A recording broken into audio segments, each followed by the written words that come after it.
The baby was dying slowly, and the only person brave enough to challenge the doctor was the midwife the Mafia boss called in the rain. Lucia had been fighting her own body for 17 brutal hours, pale, exhausted, and terrified. The doctor hovered defensively. The nurse looked ready to collapse, and Marco Valente stood in the doorway, with the stillness of a man who could command armies, but could not command a child to be born. Then Valentina realized the truth. The baby was posterior, trapped in the wrong position, and every wasted minute mattered. She took control of the room, overruled the doctor, repositioned Lucia, and forced chaos into order. By dawn, Lucia's daughter cried into the world, and Marco Valente looked at Valentina like she had done the impossible with her bare hands. Loving someone tied to danger means learning that tragedy rarely knocks first. It comes hard, fast, and usually in the middle of the night. At 2 a.m, Valentina Greco had been asleep for exactly 47 minutes when her phone tore through the quiet of her Kaluri bedroom. Her training as a midwife woke before the rest of her did. Then she heard the voice on the line, low and controlled. "This is Marco Valente." A chill moved through her before she could stop it. On Sardinia, his name was not spoken loudly. It was a warning people carried in their bones. Now that warning was calling her directly. Valentina sat up, forcing her voice to stay steady. "Mr. Valente." For a moment he said nothing, as if deciding how much truth she deserved. "Lucia is in labor. 17 hours. She is in trouble. The doctor here is not enough." Valentina was already on her feet, grabbing clothes in the dark. 6 weeks earlier, Lucia had sworn everything was being handled by specialists in Rome. Another lie meant to protect the people who loved her. "Where are you?" Valentina demanded. 30 kilometers north of Pada. Unmarked road. A driver will meet you at the Siniscola junction. He did not ask twice. He did not need to. Somewhere in that house, her sister-in-law was fighting for her life. "Is the baby head down?" Valentina asked, shoving her feet into shoes. "What is the heart rate?" Marco's answer came too calm, too cold. "The child is in distress. The doctor has known for 4 hours and done nothing useful. Will you come?" Rain ran down the window in silver lines. Valentina thought of Lucia, Dante's bright, stubborn wife, the woman who laughed too loudly at family dinners and argued about God until dawn. "I'm coming," she said. Outside, her old Fiat waited under the storm. As she drove into the black road, Valentina knew one thing clearly: when someone you love is in danger, fear does not get the final vote. Marco Valente had inherited his father's criminal empire at 26. In 12 years, he had pushed his influence into Naples, Sicily, shipping, construction, and vineyards that looked perfectly legal from the road. He also funded village schools and paid hospital bills for strangers, which made people argue about whether he was a monster, a savior, or both. 3 years earlier, Lucia had married Dante, Valentina's brother, choosing a quiet structural engineer over the heavy pull of her own bloodline. Valentina had admired her for that, but blood has a long reach on an island, and tonight it had reached all the way into Valentina's bedroom. Marco's shadow had always lingered near her family, though they had never met. He had skipped Dante and Lucia's wedding, sending carved olive wood utensils and old wine that Lucia accepted with a face too tight to be grateful. Now a black SUV waited in the rain, huge and silent. A man in a waterproof jacket opened the door without offering an umbrella. "My car," Valentina said. "Leave it. Someone will move it." His voice was flat, as if refusal had never been invented. At 5'6", broad-shouldered and used to hard country births, she was not easily intimidated. But this was a different kind of power. It did not shout. It simply expected obedience. Valentina got in only after taking what mattered: her birth bag, both phones, and the faded photograph of her mother from the glove box. They drove north for half an hour without a word. Then the SUV turned onto a private stone road, smooth and pale under the rain, and an iron gate slid shut behind them. The villa rose from the hillside like a beautiful threat, 3 stories of limestone, amber windows, and steep stone walls built to impress anyone outside and trap anyone within. Before she could knock, the door opened. Valentina stepped inside with her bag clutched tight, holding on to the last proof that she still belonged to herself. Marco Valente was not the polished king she had imagined. He stood barefoot on the cool stone floor, white linen sleeves rolled up, dark hair rough, as if he had been dragging his hands through it for hours. He was tall, lean, and of resting in the way of a cliff edge, beautiful only because it was dangerous. His eyes locked on her, not frantic, not pleading, but intensely present. "You're younger than I expected," he said, "and you're barefoot," she answered. His mouth barely moved, almost a smile. What unsettled her was not the danger around him. It was that he looked exactly like a man who had run out of lies. "Where is she?" Valentina asked. Marco turned without wasting another word. She followed him up the sweeping staircase, past high ceilings, real paintings, silent cameras, and guards who watched her with the calm readiness of men paid to move quickly. The scent of wax and gardenias clung to the air. Then a raw cry split the upper floor. Valentina pushed through the bedroom door, and stopped for half a breath. A portable hospital bed sat under harsh lights, ugly and clinical against elegant linen curtains. Money had filled the room with equipment, but it had not brought competence. Lucia's pain was real, and it was running out of time. 2 people stood frozen beside the bed, a young nurse with panic in her eyes, and an older doctor, whose defeated posture said everything his mouth had not. When Valentina entered, relief flashed across his face so quickly it almost looked like shame. Lucia gripped the metal rail, knuckles white, her face wet with sweat and tears. She was only 30, but pain had stripped her down to something ancient and frightened. When she saw Valentina, her expression broke, not with weakness, but with the humiliation of needing help, after pretending she did not. Valentina moved straight to her, took her hand and whispered, "I'm here now. You don't have to do this alone." The next hour lost all shape, and the hard rhythm of Lucia's body trying to survive. Marco stayed in the shadow of the doorway, silent as stone, but Valentina felt his gaze on every movement. The truth the others had missed or feared to name. The baby was posterior, its skull grinding against Lucia's spine with every contraction. 17 hours of pain suddenly made sense. Valentina leaned close. "He is sunny side up," she told Lucia. "We are going to help him turn." There was no drama in the work, only focus, sweat, and the stubborn refusal to let the night win. Valentina guided Lucia through each movement, explaining every touch, ignoring the doctor's nervous interruptions until even he fell silent. Marco said nothing, but at one point a glass of water appeared beside her hand. She drank without looking away from Lucia. Outside, the rain softened against the tall windows, and the black sky began to gray at the edges. Then, at 4:47 in the morning, everything shifted. Lucia gave one final, animal sound, and the child came in a rush that stole the room's breath. Valentina caught the baby with trembling, capable hands. For one suspended second, everyone waited for the sound that would decide the morning. The cry came sharp, angry, and alive. Lucia made a broken sound that was half sob, half prayer. Valentina placed the warm, wet baby on her mother's chest and watched Lucia fold around her as if the whole world had narrowed to that one small body. "She's perfect," Valentina whispered, though her own throat had tightened. After hours of fear, hope had weight in the room. It rested on Lucia's chest, furious and breathing. When Valentina finally looked toward the door, Marco was gone. For the next hour, she worked quietly, checking, charting, cleaning, and steadying everyone else, while her own exhaustion waited in the hallway. Valentina leaned against the cool plaster and let the shaking come. Footsteps approached, measured and unmistakable. Marco rounded the corner with a glass of amber liquor in one hand, sleeves still rolled, face unreadable. He stopped a few feet away. "A girl," he said quietly. 7 pounds, 2 ounces, she replied. "Both are safe." The words should have ended there, clean and professional. Instead, his gaze held hers until the hallway felt too narrow. "Thank you," he said. Not grandly, not with the polished ease of a powerful man, but like someone who understood exactly how close the night had come to taking everything. "It's just my job," Valentina said, reaching for the safest answer. Marco did not pretend to believe her. "You will sleep before you drive," he said. "The roads are flooded." She opened her mouth to argue, then felt the hollowness in her bones. Knew the difference between pride and stupidity. "Fine," she said, "but I want real breakfast when I wake up, not rich people nonsense." A flicker of amusement crossed his face. Done.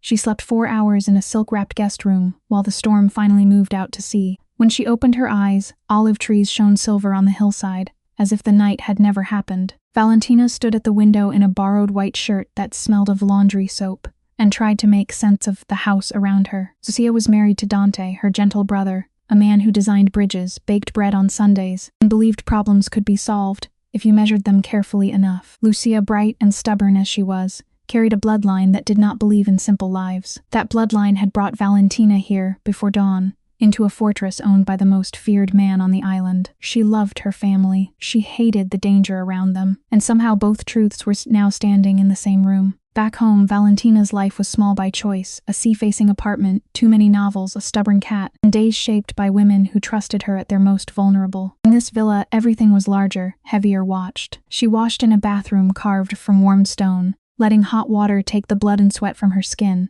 though not the memory. Dressed again, she followed the smell of coffee downstairs. In the kitchen, an older woman worked with quiet authority and gave Valentina a single nod. On the table waited eggs with wild herbs, dark bread, butter, and honey. It was not luxury that steadied her. It was the plain decency of food after fear. Morning light spread across olives, cheese, tomatoes, and steam rising from an old metal pot. Marco sat at the far end of the table with a newspaper he had not read. The moment Valentina entered, his eyes lifted. She poured coffee and sat a careful distance away. "Did you sleep?" she asked. "Some, Lucia."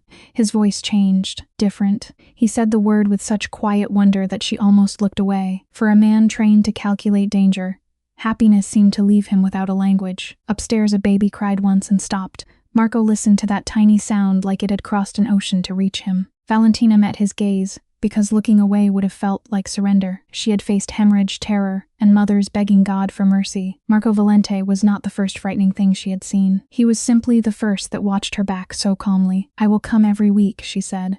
"Lucia will need follow-up care. Alessia too. I know. And I will make medical decisions without interference. Yes, I protect my family." His expression softened, just enough to surprise her. "So do I." For a moment the room held more than tension, and that was far more dangerous. Julia, the housekeeper, moved at the stove as if she heard everything and judged most of it. Valentina thanked her for breakfast. Julia turned, dark eyes sharp, and gave a small nod that felt less like courtesy than permission to remain in the room. Marco watched the exchange with faint amusement. "Julia has cooked here for 20 years, he said. "She talks very little to everyone," Valentina asked. "Less to me. She has known me since I was 12. That detail changed something in the kitchen. Marco was still dangerous, still powerful, but for a breath he was also a boy someone had watched grow into a man too guarded for his own good. Upstairs, Alessia cried again, strong and insulted by the world, then quieted against her mother. Valentina sipped coffee and listened to the island waking, wind in the grass, birds beyond the courtyard, the distant sea. Marco broke the silence. "Your brother does not know you are here." It was not an accusation. It was a fact placed carefully between them. "He will soon."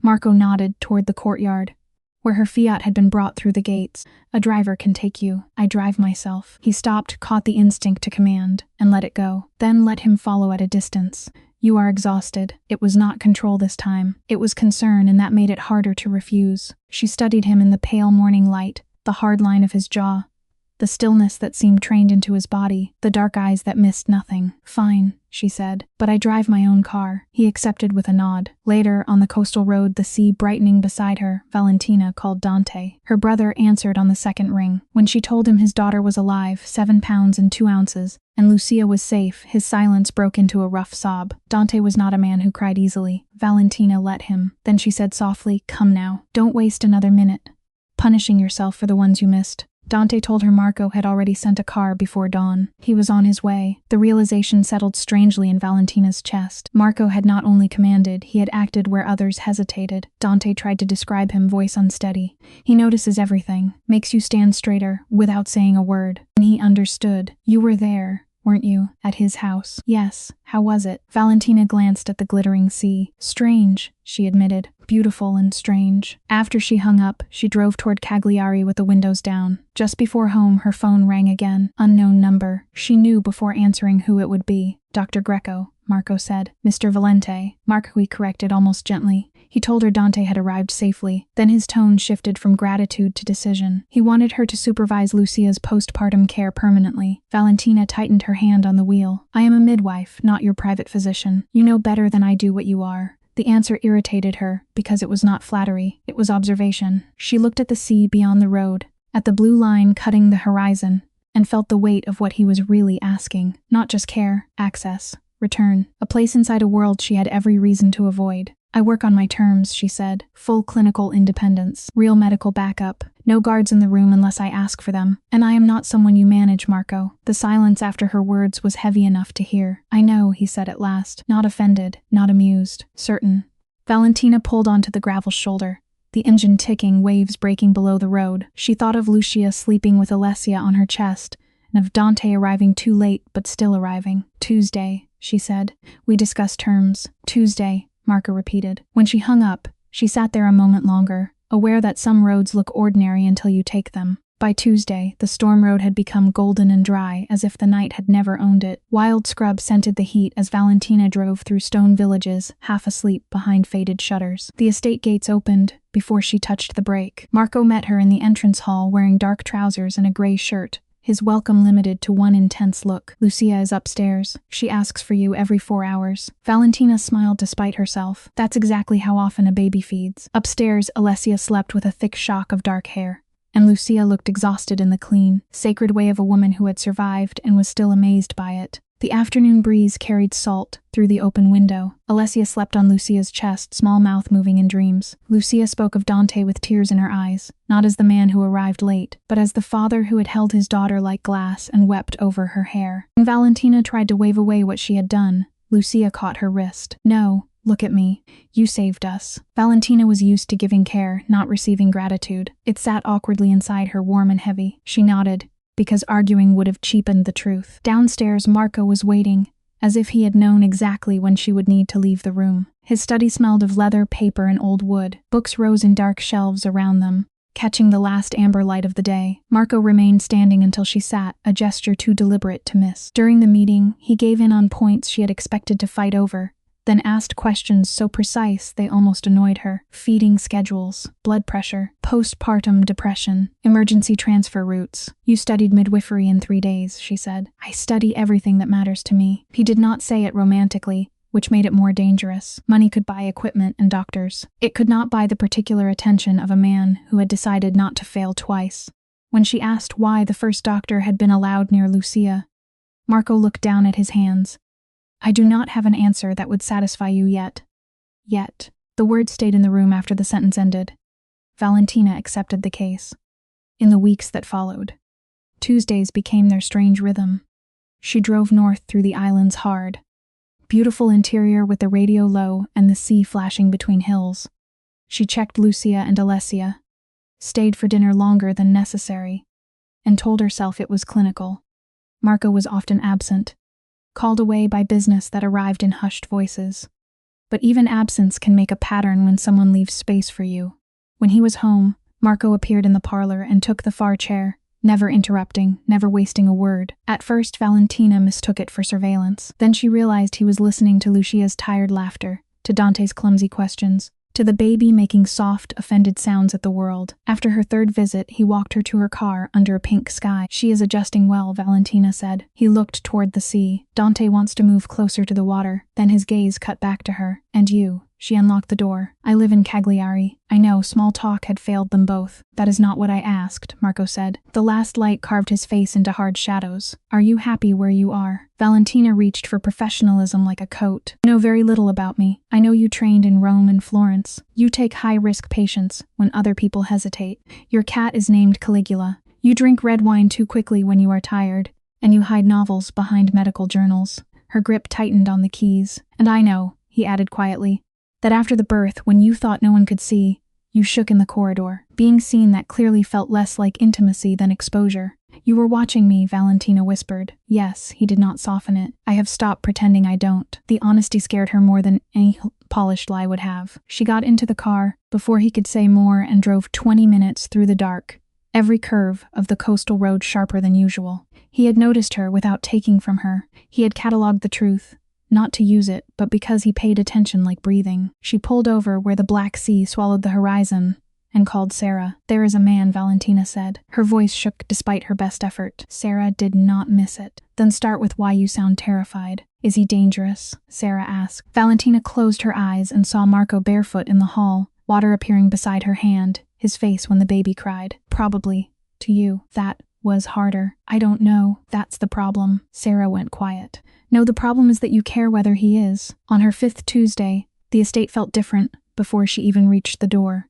Men lingered at the edges of the courtyard. No one spoke. The house was too still, the kind of stillness that arrives after bad news and before blood is cleaned from the floor. Lucia sat in the nursery with Alessia clutched close, relief flooding her face when Valentina entered. That relief was too sharp for a routine checkup. Once the door shut, Valentina asked, what happened? Lucia looked toward the window. A meeting on the mainland. It went wrong. 2 of his men were hurt. Hurt how? Lucia pressed her lips together. I never asked. Valentina hated that answer because she understood it. In this family, survival depended on knowing which doors not to open.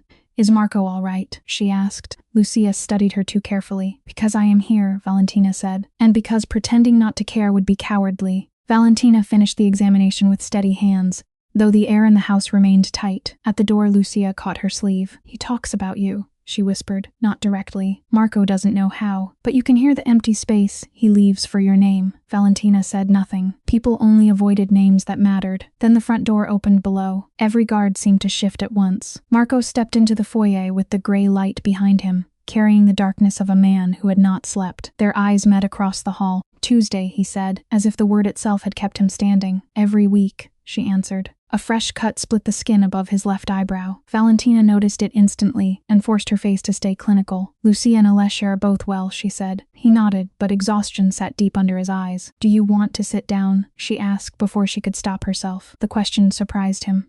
Not the care, perhaps, but that it had come without fear. "Yes," he said. In the study, the setting sun threw gold across the walls. Marco held his coffee untouched. "My father said the price of this life is solving problems you create," he murmured. "I thought he was teaching me strength. Now I think he was confessing." "I don't want you in this darkness," Marco said, gesturing between them, as if the danger had taken physical shape. Valentina looked at the split brow, the controlled hands, the man who could command armed guards yet struggled to ask for comfort. "That is a very complicated way to keep someone away." His eyes lifted. "I am trying to do the opposite." The silence tightened. It was not empty. It was full of all the things neither of them had permission to say yet. "Marco, I know what you are going to say." His voice was gentle. "So don't say it tonight. Stay for dinner." She should have refused. Instead, she stayed. They sat around the long kitchen table under warm light. Julia served quietly and vanished before anyone could thank her twice. Dante was there too. His visits now so frequent he no longer looked like a guest. Alessia slept in the corner, safe inside a storm of adults who loved her badly, fiercely, and with too much fear. Conversation drifted from Calabria to old bridges, from bread recipes to Roman roads. Then Marco turned to Valentina and began asking about midwifery, not politely, not idly, but as if her work mattered. "You only ask because you want to understand me," she said. "Yes," he answered. No defense, no charm. Just the truth placed on the table where everyone could see it. He poured wine into her glass first. "I want to understand everything about you," he said. Across the table, Dante went still. Valentina did not look away from Marco. "That is a large ambition. I have time." Dante gave a dry laugh and hid it behind his glass. "My brother is sitting right there," Valentina warned. "I know," Marco said. "I prefer a witness." Dante set his glass down, eyes narrowing with the precision of an engineer testing weak stone. "You are telling me this, not asking." Marco met his gaze. "I am not making a claim. I am being honest.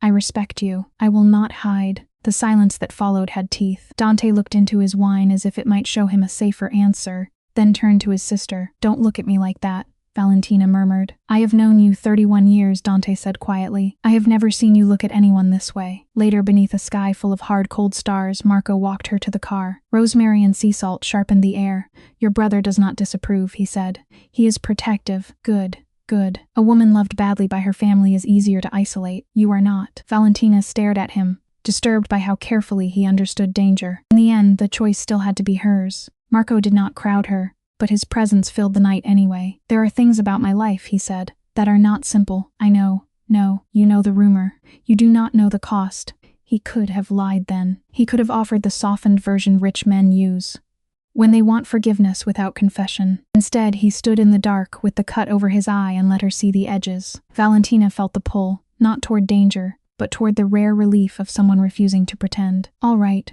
she whispered. "Tell me." He stepped back and opened her car door, giving her space to leave if truth became too much. She drove home through midnight and found her apartment exactly as she had left it.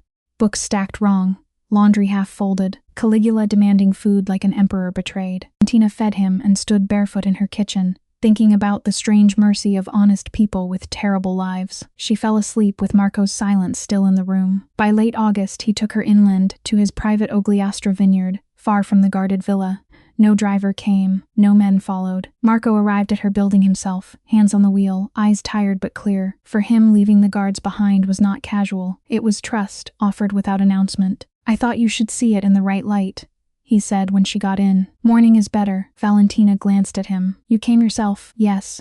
2 hours of driving for a morning view," and he said it as if time were nothing. They left the coast and climbed inland, where low stone walls cut through dry hills and vines rose in rough green rows. The vineyard smelled of sun-baked basalt, dust, and grape leaves. In the cellar, Marco spoke about the wine without performance, not to impress her, not to prove refinement. He spoke like a man confessing the one part of his inheritance he had never hated. He showed her the terracotta amphorae, where the wine aged, each one marked by Antonio's careful hand. Marco touched the clay with unexpected tenderness. "My father planted these rows," he said. "He did very little I would recommend, but he did this." "And the rest?" Valentina asked. His fingers stayed on the clay. "He gave me his version of the island. Fear, debt, blood, loyalty twisted until it became obedience. I have tried to make something different from the same brutal material. You built schools in Arolo, she said. He looked at her, almost startled that she knew. Schools are easier than redemption. The vineyard wind moved between them, dry and warm, carrying what neither of them said. Marco moved differently, less guarded, less cold, as if the land knew a version of him the house did not. Later, on the terrace, they drank a neighbor's wine with olives and cheese. Tell me about Florence, he said. Valentina spoke of her training under an 83-year-old midwife who had slapped a surgeon's hand once and saved a mother's life twice before lunch. She taught me that skill is not enough, Valentina said. If you are afraid, the mother feels it. You have to become steady enough for both of you. Marco watched her closely. And are you steady? In the room. Yes, her voice shifted before she could stop it. Afterward is different. The ones that nearly go wrong, Marco said softly. You carry them. Valentina looked over the vines. Lucia's birth was the most frightened I have been in years. She never saw it. No, he said. But I did. She turned. In the corridor, after. You leaned against the wall and shook. You probably don't remember. You were watching me when I thought you had left. Marco held her gaze. I never left. The answer struck harder than it should have. Not because it was dramatic, but because it was simple. He had stayed. In her work, people remembered the hands that saved them. Valentina knew she would remember the man who saw her shaking and did not use it against her. I was going to say it mattered, she whispered, that you stayed. Marco's face changed just enough to reveal the blow. Yes, he said, it matters. In September, she saw the glittering side of his world for the first time. Lucia, desperate to feel alive after weeks of confinement, insisted on the Vetro, Marco's legendary club in the old harbor district. The place had once been a 19th century warehouse. Now it was polished black glass, low music, expensive perfume, and men who smiled without warmth. Valentina wore a dark red dress her mother had once called too much, and Sarah had called not enough. She stepped inside, knowing both women were probably right. Lucia met her at the entrance with Dante and a silent guard at her side. Inside, the club pulsed with money and appetite. Valentina saw Marco before he saw her, seated above the room with 3 men, and a striking woman whose beauty looked sharpened for battle. He listened with polite distance, the mask of a host perfectly in place. Then his eyes found Valentina. The mask disappeared. It was so sudden, she felt the change before she understood it. He stood without finishing whatever had been said to him, and came down through the crowd. People made room without noticing they had done it. You came, he murmured, and somehow his quiet voice cut through all the noise. His eyes moved over her dress, her pinned hair, the nervous defiance she had tried to hide under lipstick. He did not look at her like a host greeting a guest. He looked at her like a man who had been waiting too long and had nearly forgotten how to be careful. You look, he began. Careful, she warned. Exactly, he said. He led her to the table of quiet, powerful men, and the woman with the assessing eyes. Sophia, Marco said. Her handshake was cool, precise, and far from friendly. The midwife, Sophia said in a refined Roman accent. Valentina smiled. The operations manager, Sophia's eyebrow lifted. Around them, Danger wore evening clothes and excellent manners.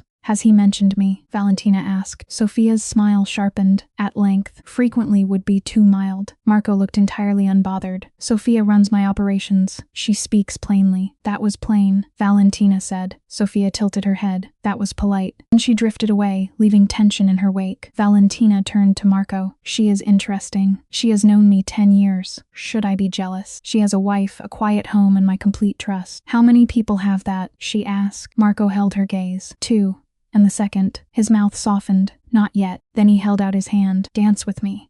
You dance? Valentina asked. Badly. Then why ask? Because I want to be out there with you. They did not dance so much as move slowly among people, pretending not to watch them. His hand rested at her back, light enough to let her leave, warm enough to make leaving difficult. Sophia really was never.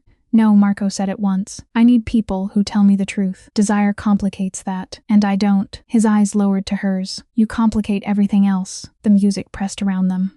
Valentina should have stepped back. Instead, she let the song carry them a little longer. At the bar, beneath low golden light, Valentina said what had been sitting in her chest all evening.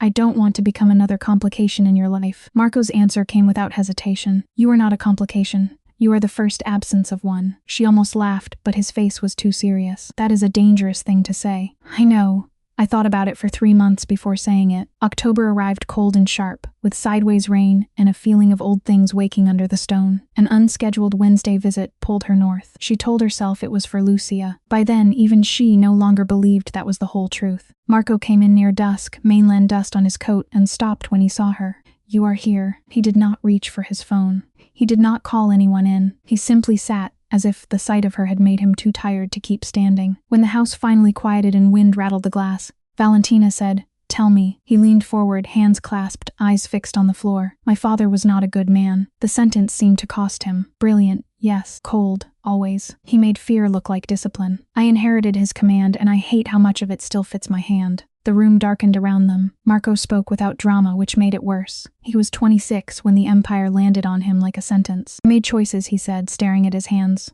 "Money does not stay clean because you wish it would. Men do not become harmless because you prefer peace." He named what he could: Root's debts, threats, the violent men his father had left behind. Valentina listened until one question stood between them. Impossible to avoid. "Have you killed anyone?" Marco did not look away. He nodded once. The small movement hit harder than a confession shouted across the room. Her breath caught. Did they deserve it? Marco's surprise was brief but real. He had expected disgust, perhaps fear. Not that question. "By my moral calculus, yes," he said. "By the law, no.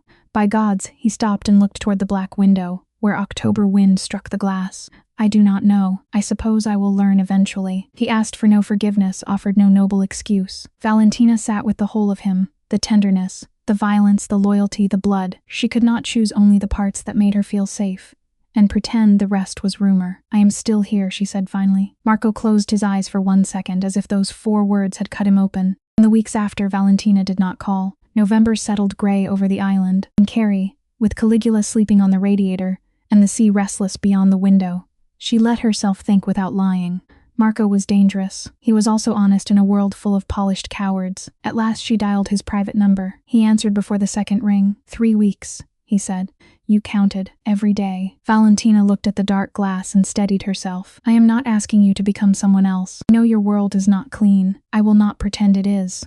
Her voice softened. "But I am not running." The silence on the line changed. It was no longer distance. It was breath held too close. "I am in Carrie," Marco said. Valentina went still. Where? 3 minutes away. Of course he had been near, and had not forced the moment. Of course that mattered. "Can I come up?" he asked.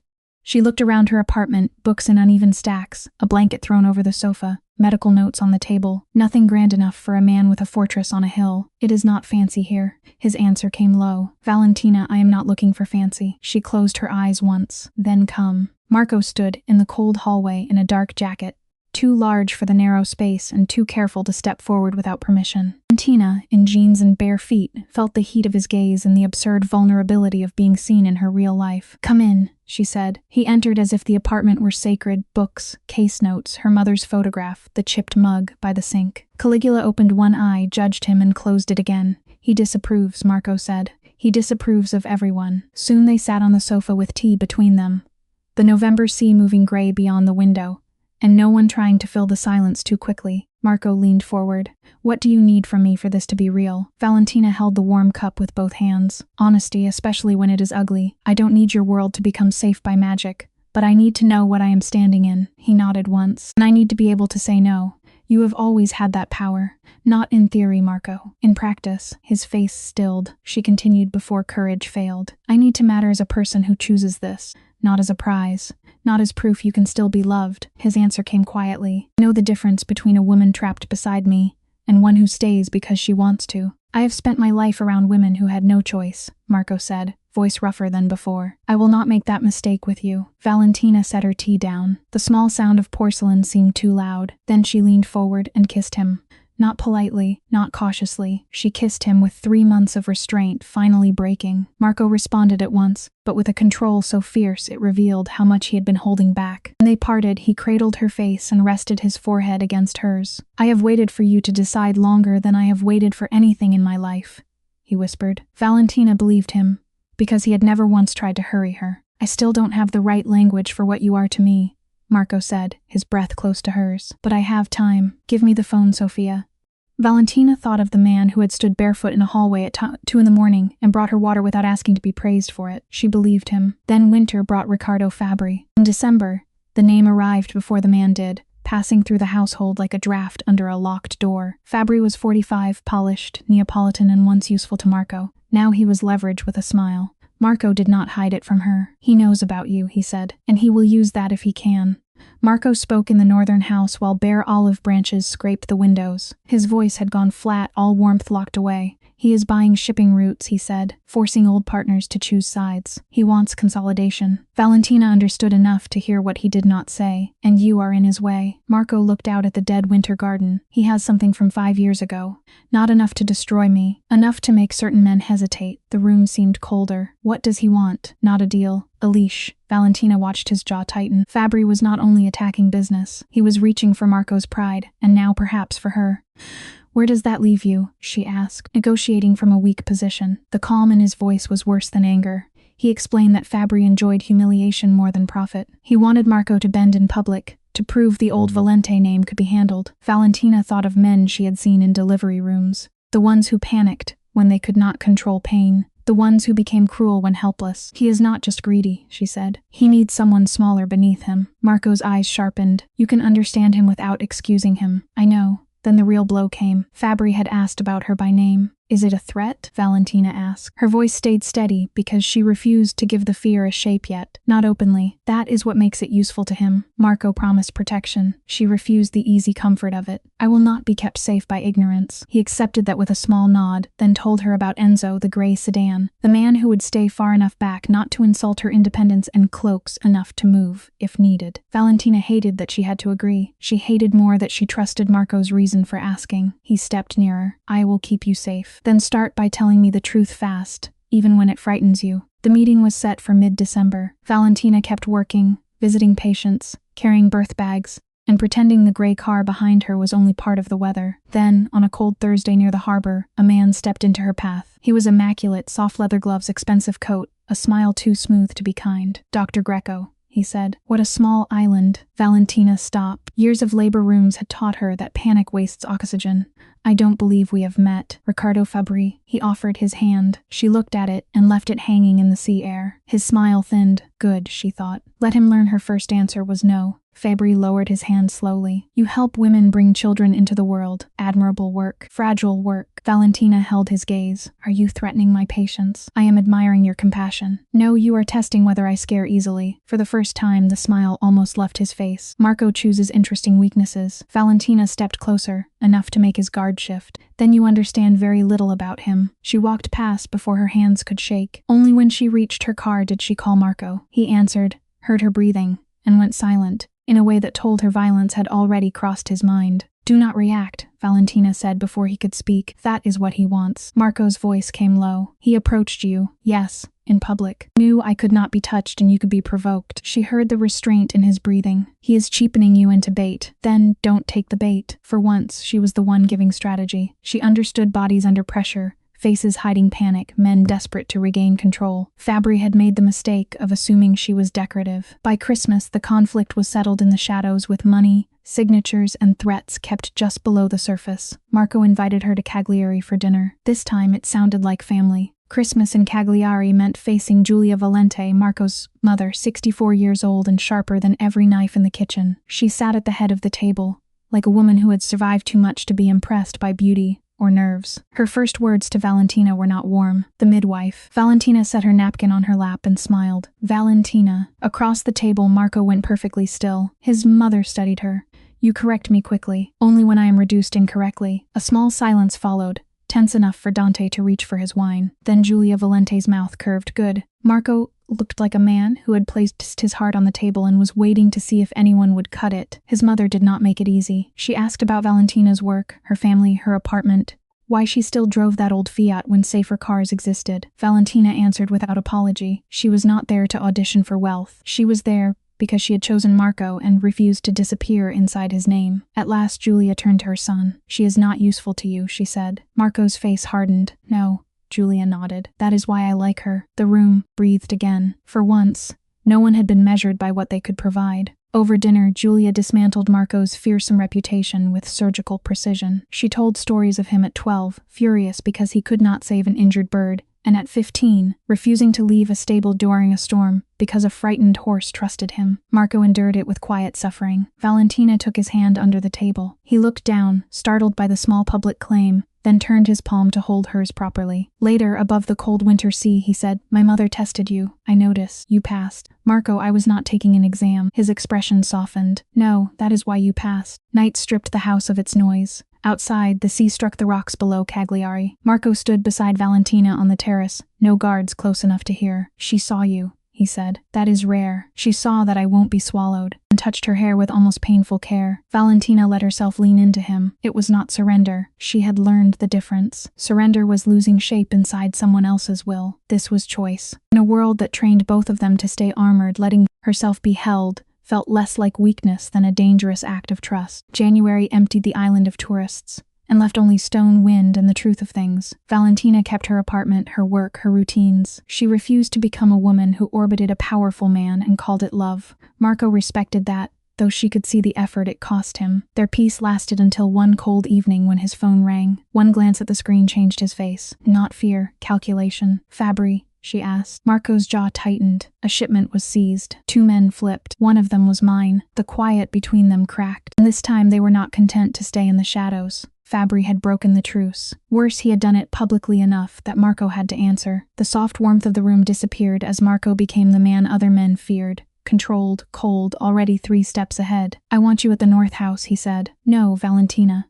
I have patience. And I have enemies who now know your name." She hated the truth in that. He did not order her again. He only lowered his voice. "Please. I can fight better if I know you are somewhere hard to reach." That was what changed her mind. Not authority, not fear. The rare sight of him asking because he could no longer hide that she mattered. Valentina agreed to the North House, but not to disappearing. "My patients still receive care. Enzo drives if needed. You do not cancel my life because yours is on fire." Marco almost smiled despite the tension. Understood. At dawn, he left in a dark coat with 2 men and a face she did not want to love as much as she did. "Come back honest," she said. "Alive would also be useful." His mouth touched her forehead. Both. The house felt too large after he was gone. By afternoon, the sea had turned metal gray. Then her phone rang from a blocked number. When she answered, a man's voice said, "He leaves you alone too easily." Valentina went still. Who is this? Someone who knows what Marco values. The voice was soft, almost amused. "Does he tell you where the bodies are buried, doctor? Or only where the nursery is?" Her pulse kicked hard, but her voice stayed even. "You called to frighten me. That means you need me frightened." Silence, then a small laugh. "You are brave." "No. I am busy." She ended the call and immediately sent the number to Marco. He called within seconds. "Are you safe?" "Yes." Angry. His breath left him in a rough sound. That may be worse for them. For the first time all day, she smiled. When Marco tried to keep the details from her, she stopped him cold. "Not manage me." The line went quiet. "I am trying to protect you. Then respect me enough to tell me what I am facing." He did. Not everything, but enough. Fabry was cornered. Legal pressure, money pressure, old allies turning, moving in Marco's favor. By Friday night, Marco returned to the North House. He had won, but victory had taken something from him. His face looked carved down to bone. His coat smelled of rain, smoke, and winter roads. Valentina did not ask for a report. She opened the door wider and let him come in. The housekeeper took one look at him and left them alone. Marco stood in the entry, powerful and exhausted, as if he had forgotten how to cross the last few feet. "It is finished," he said. "Fabry will not come near you again." Valentina heard what he did not add. The cost. The favors called in. The threats made quietly enough to leave no mark. She had questions. She also knew this was not the hour for them. "Come here," she said. Something in his face broke. He stepped into her arms with the careful disbelief of a man unused to being received after doing terrible necessary things. "I'm sorry," Marco said against her shoulder. "For what?" "For bringing this to your door." Valentina held him tighter. "You did not invent men like Fabry. I gave him a reason to look at you." "No. He looked at me because he thought I was the easiest way to hurt you." Marco's hands tightened at her back. "That does not make it better." "No," she admitted. "But it makes the blame his." He stayed silent, breathing like a man, trying to believe something his guilt would not allow. Love did not erase danger. It did not make a dark life clean, but it could refuse to let shame have the final word. Valentina knew trauma. She had seen it in mothers after dangerous births, in fathers who arrived too late, in bodies that kept trembling long after the threat had passed. "Do not carry all of this alone," she said. "And do not make my choices smaller to spare yourself guilt." Marco lifted his head. "You should want something easier." "Probably," she smiled faintly, "but I want what is true." For the next hour, while winter battered the windows, She told him ordinary stories. A child who laughed through a checkup, an old woman who brought her figs, Alessia's new habit of biting her own blanket. Marco listened as if those small things were not small at all. Later, with the fire low and his guard finally lowered, Marco said, "My mother called." Valentina looked over. "Should I be worried?" "Always, but not for this." He turned the glass in his hand. "She asked whether I had found the courage to ask you to stay. Not as a guest, not as someone I keep near because I am afraid. As my partner." Valentina felt the ground shift under a sentence spoken carefully. Marco continued quickly. "Your work remains yours. Your apartment remains yours. I am not asking you to shrink your life." His voice softened. "I am asking whether you want to stake a claim here too." Outside, the sea struck the cliffs like an answer neither of them was ready to give. Valentina promised to think about it. Marco took her hand and said, "Take the time." He meant it. That mattered. February brought the fierce storm season, when the island seemed stripped down to rock and wind. Before dawn, a storm slammed the northern coast, and Valentina woke in the estate that had slowly become less intimidating and more familiar. She still kept her Cagliari apartment. She still drove herself. But pieces of her life had begun in here. A scarf by the door, medical books in a guest room, her favorite coffee in Julia's pantry. No one had announced the change. That was why it felt real. At 3 a.m, the electricity failed. Generators took over with a low hum, while rain struck the stone walls hard enough to sound angry. Valentina woke and found Marco in his study. Blue screen light cutting across his face. He was handling delayed shipments, legal calls, damaged vineyard walls, and men who wanted decisions before dawn. She did not give advice. She did not try to fix a world built long before she entered it. She brought coffee, sat in the corner with a book, and stayed. After a while, Marco looked up. The gratitude in his eyes was quiet and almost painful. Some comfort does not interrupt. It simply remains. By morning, the family gathered in the kitchen as the storm raged. Dante dealt with helplessness by baking bread with far too much flour. Lucia fed Alessia while explaining ancient architecture to a baby who answered by chewing her sleeve.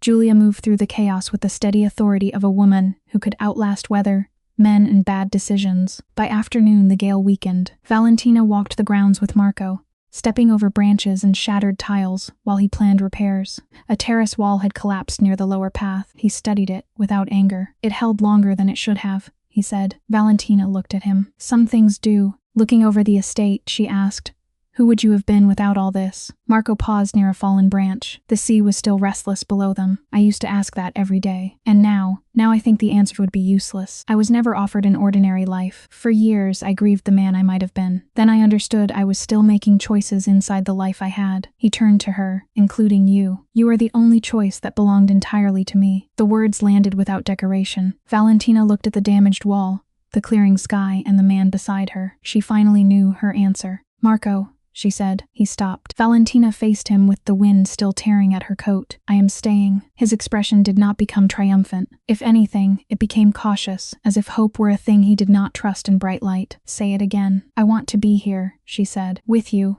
Not because of the storm, not because I am afraid. Not because you asked beautifully, because I chose it." He stepped forward and cupped her face with both hands. When he kissed her, the hunger in it was not possession. It was relief after a lifetime of bracing for loss. Above them, the clouds finally began to break. She later joked that Alessia would have the most heavily guarded childhood in Sardinia, and Marco looked at her with such open adoration that she had to look down first. Spring came slowly, turning the winter coast bright blue and green again. Valentina's life did not change all at once. She still worked. She still argued with Sarah over wine, needed her own walls around her. But something in her had stopped clenching. Sarah noticed first. "You look settled," she said. "Or dangerous. Hard to tell." Valentina smiled into her glass. Maybe peace was not silence. Maybe it was no longer waiting for disaster before allowing joy. On a March night, Valentina stood by Sarah's window and watched darkness press against the glass. "Is it worth it?" Sarah asked. She meant the danger, the guards, the old enemies, the fact that loving Marco would never be simple. Valentina thought of his honesty, his patience.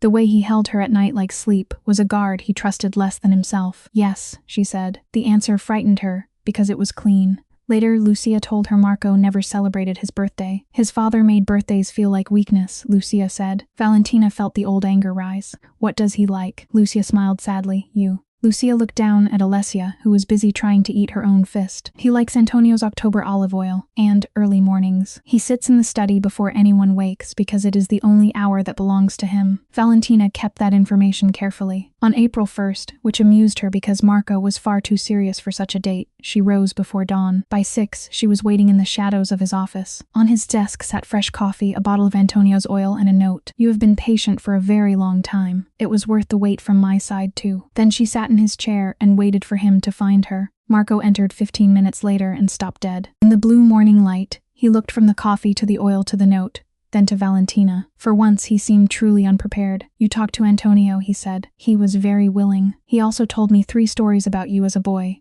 and I am keeping them for blackmail." Marco sat slowly, eyes fixed on her with a softness that hurt to witness. He looked like a man who had learned to give everything and expect nothing returned. "I am not good at receiving," he admitted. Valentina smiled. "I know." She reached across the desk and touched his hand. "You are doing fine." When he pulled her into his arms, his control vanished so quietly. It was almost more devastating than if it had shattered. "I love you," he whispered against her hair. The words carried the weight of something held back until it hurt. Valentina closed her eyes and held him just as tightly. "I know." He went still. She smiled into his shoulder. "And I love you. I was waiting for you to say it first." His breath broke, half laugh, half relief. When he kissed her in the pale April morning, it did not feel like a victory over the world. It felt like 2 guarded people finally laying down weapons they had once mistaken for survival. Summer returned heavy and bright. A full year had nearly passed since the storm that brought Valentina to the villa at 2 in the morning. Trust had become part of her days, but one door inside her remained locked. Florence, Eduardo, the charming doctor, who had once made her doubt her own mind and nearly destroyed her career without leaving a single bruise. Valentina had tried to believe the past was buried. Then one afternoon, a white envelope arrived at the North House with no return address. Inside was an old photograph of her outside the Florence clinic, 24 and smiling too carefully. Beneath it, a note read, "Ask Marco what he paid to keep me silent." Valentina felt the room tilt. Marco found her in the study with the note in her hand and all the color gone from her face. He read it once, then closed his eyes like a man hearing a shot he had expected, but hoped would never come. "Who sent this?" she asked. His silence answered before his mouth did. "Eduardo Marino," he said. The name hit the room like broken glass. Valentina's voice went quiet. "You know him."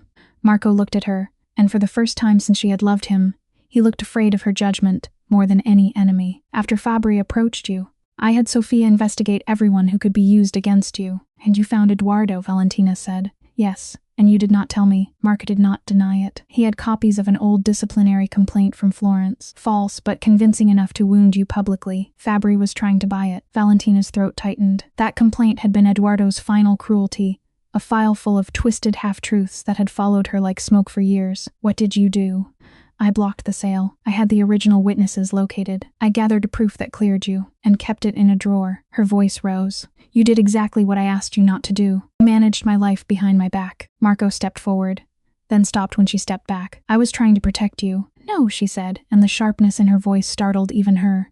"You were protecting yourself from seeing me hurt." His face changed because the truth had found him. "Valentina, do not touch me with half-honesty." She picked up the envelope and the photograph with shaking hands. "You knew the ugliest part of my past before I chose to tell you, and be brave while you already had the file." Marco went still, wounded but silent. "Good," she thought through the pain. "Let silence do some work for once." She drove back to Cagliari before sunset, leaving Enzo and the guards behind despite Marco's orders not to follow too close. At home, Caligula demanded food. The sea moved black beyond the window, and the envelope sat on the table like a living thing. Near midnight, Marco sent one message. "I am leaving the full file at your door. I have not opened the last folder. It belongs to you." She opened the door and found a sealed packet. No driver waiting, no pressure, no excuse. Inside were witness statements, old emails, clinic records, and Eduardo's lies, finally stripped of their pretty language. Marco had hidden the truth from her, but he had also found the proof no one else had bothered to seek. The next morning, Eduardo called. His voice was older, smoother, still poisoned with the same confidence. "You have chosen dangerous company, Valentina." She sat very still. "You chose blackmail." He laughed softly. "I chose survival."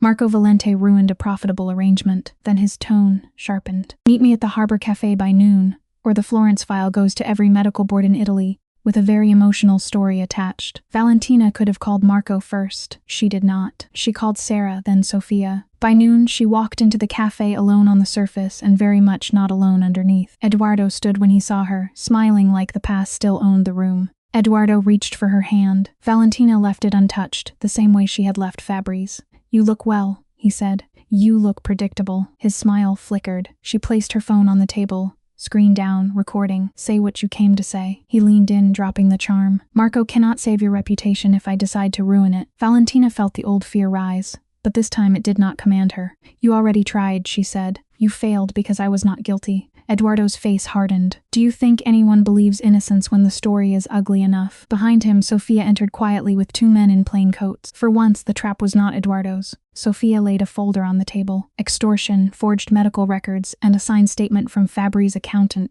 she said. You should have left Sardinia when you had the chance. Eduardo looked past her and saw Marco standing outside the cafe window, far enough away to keep his promise and close enough to be seen. He did not enter. He let Valentina finish it. She leaned toward Eduardo, her voice calm.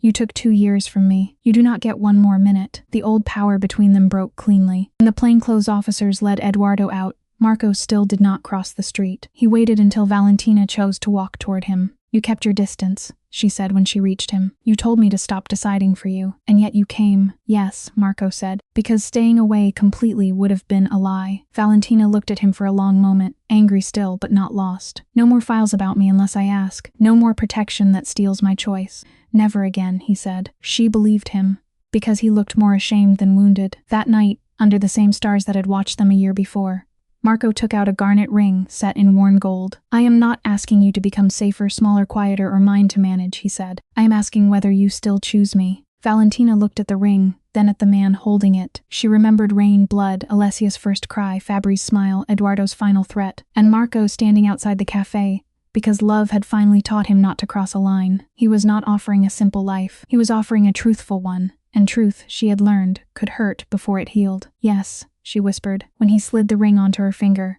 the gold felt warm from his hand. Inside the dark house, Alessia murmured in her sleep, as if giving judgment on the matter. Valentina smiled. She knows. Marco's eyes softened. She usually does. By the 2nd of July, Sardinia had softened into high summer. The vineyard was green, the sea impossibly blue, and Valentina was in Oristano delivering a baby when Marco's call came through. Birth had never cared about anniversaries. At 3 in the afternoon, an anxious young mother named Federica brought her son into the world, with 1 furious cry and 2 fists clenched like he had arrived ready for argument. Valentina guided her through it with the calm built from 9 years of practice. Only afterward, sitting in her car with her shirt still damp from the heat, did she call Marco back. Life rarely arrived on schedule. She had long ago stopped expecting it to. 7 pounds, 4 ounces, she told him. His name is Matteo. Marco's smile was audible. Every year you remember the exact details. Of course I do. Driving north, she thought about the moment Matteo was placed in Federica's arms. The silence that fell when a woman realized her life had divided itself into before and after. At the house, warmth spilled from every room. Alessia,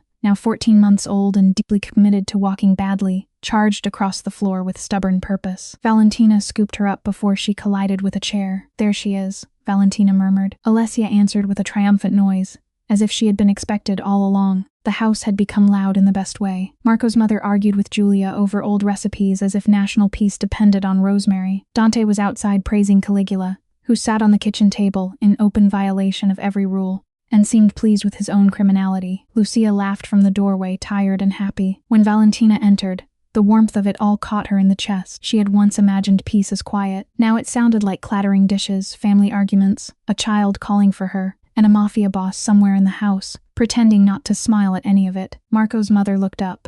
You were at a birth. Oristano, Valentina said. A boy. Where is he? Valentina asked, shifting Alessia onto her hip. Study, Julia said, though it sounded more like a verdict than an answer. Marco sat at his desk, lost in that deep, dangerous focus she knew too well. When he looked up, his expression softened before he could stop it. How was she? Federica was everything she needed to be. Valentina sat across from him.